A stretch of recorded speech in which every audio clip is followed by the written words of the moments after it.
Bonjour, today on Cooking Fabulously we're doing something that's totally a little bit different. It's not French at all, it's Australian. I'm making Anzac Biscuits. They're as Australian as putting another shrimp on the barbie. If you go to someone's house in Australia, they're bound to have some Anzac Biscuits in a tin somewhere. They're delicious and really simple to make. Yep, that's right, we're not cooking French today. Today we're making an Australian classic, the Anzac Biscuit. Bonjour, this is Cooking Fabulously, the channel that aims to put more fun and fabulousness into French food, even though today we're not cooking anything French. I'm Andrew Pryor, and my food, well, it's a little bit like me. It might not look pretty, but it sure does taste delicious. The ingredients you'll need for an Anzac biscuit are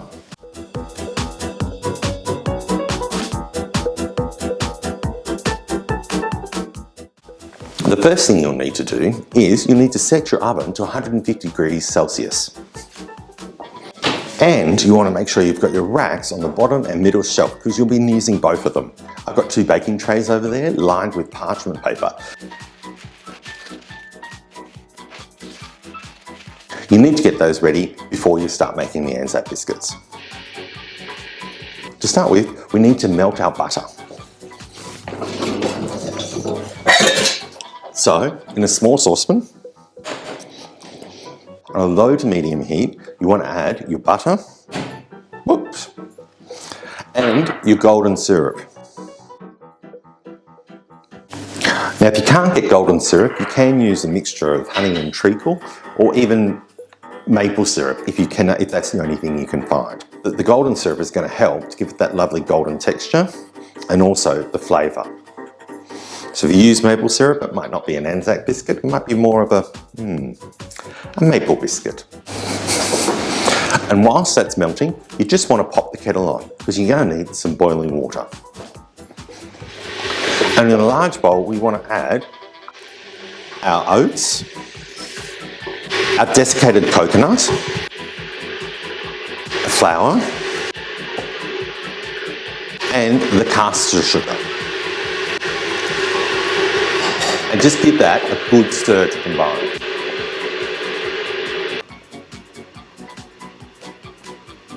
Now that you've got that ready, we're just going to wait for that kettle to finish boiling before I tell you anything else.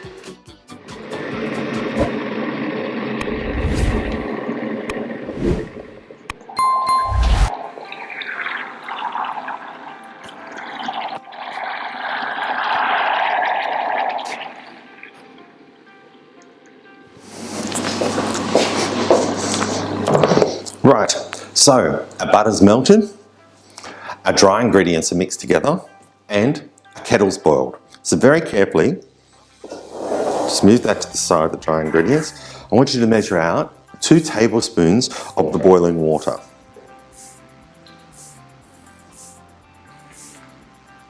And because I've got a tiny bowl, I've got a tiny whisk, and we just want to whisk in our 1.5 teaspoons of bicarbonate soda into that water. Tiny whisk that to combine.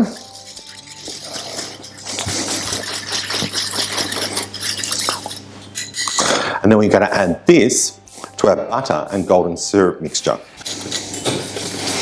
And it's going to froth up. Just like that. Right, now that that's all combined and frothed up, we're going to add this mixture to our rolled oats and dry mixture. Making sure we get all of it in. Grab a wooden spoon and just mix that all in to combine. Right, so I've got 2 baking trays here lined with baking paper. Just put one of them to the side at the moment. And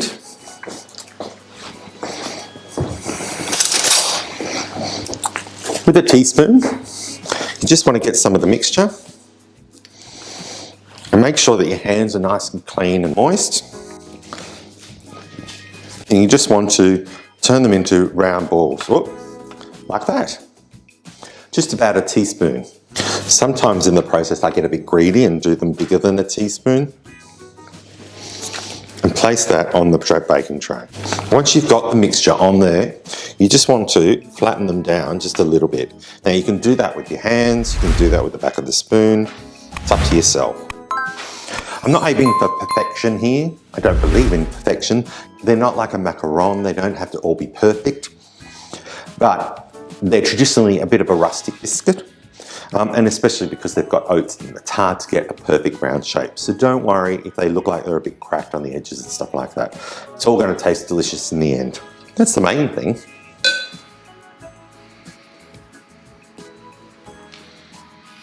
And just continue that until everything's done.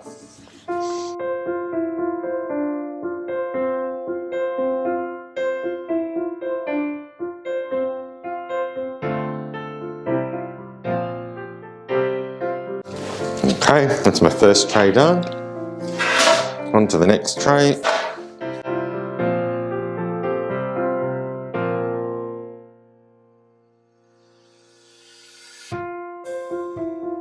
So you should get around about, what did I get? 24 biscuits here. I'm going to pop those in our oven for about 20 to 25 minutes. You want them nice and golden brown on top. And just by the way your oven goes, maybe you might want to move them around in the oven halfway through the process. My oven tends to burn on one side.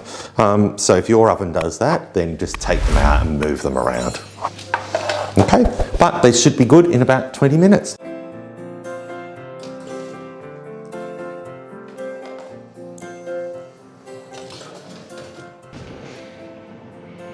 Whilst those are in the oven baking, I want to tell you about my new exciting Zoom cooking classes. That's right, due to the pandemic, you might not be able to come here to regional France and cook with me in person like I dreamed you would, but instead, you can do it right from your own kitchen via Zoom. That's right, check out my website, which is links in the description below, for this spring menu. Each season, I'm going to do different classes with different menus, all focused on that season. So right now, it's spring here. So we've got a fabulous spring lunch and dinner menu. We're going to make my delicious French yogurt cake, the gâteau aux yurt. Still think that sounds like some sort of building, the camping building, a yurt. Anyways, as well as a croque monsieur class where we'll make 2 different types of croques and master a bechamel sauce. And there's a French bread class as well. Oh, biscuits, we're making biscuits. Oh, there's so many fabulous classes. So come join me on a Cooking Fabulously Zoom class right here in my kitchen, directly to yours. I am just going to turn them around because they're getting a bit dark on one side and not on the other.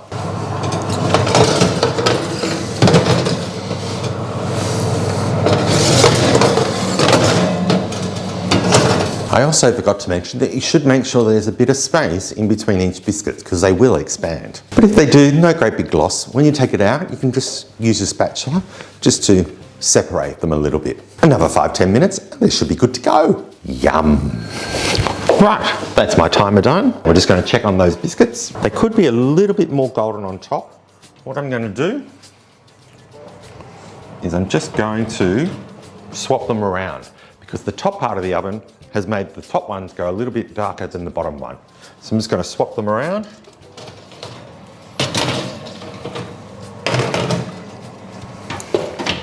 And just give them another 5 minutes. But I'm going to keep an eye on them to make sure that they don't get too burnt. So make sure you've got an eye on them.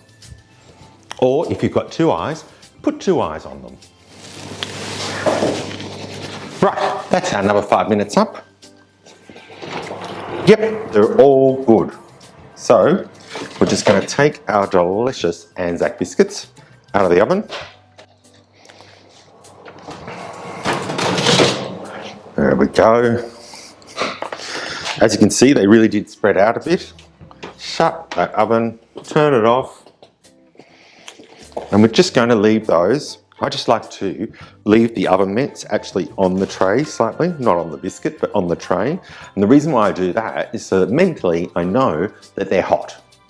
And also, I'd hope that anybody else that might come in the kitchen might realise that they're hot because they've got air on them. But I'm just going to let them sit there for about 5 minutes, and then I'm going to transfer to a wire rack until they're completely cooled down. And then we'll be able to eat our delicious Anzac biscuits. I'm actually going to be sending some to some of our French neighbours, I think, back in Paris. Yes, just depends on whether I end up eating them all. There's a couple of really big ones there. While we're waiting for these to cool down, don't forget to subscribe to Fabulousness by hitting the subscribe button, which is right down there, or it should be. Maybe it's down there, or it's up there. It might be even up there, I'm not sure. But hit the subscribe button and the bell notification right next to it, and that way you'll get an email every time I release a new video. And really, who wouldn't want that?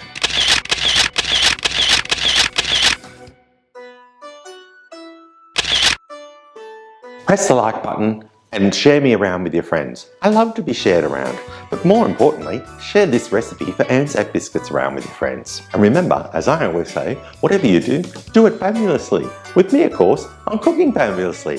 A bientôt, bon app.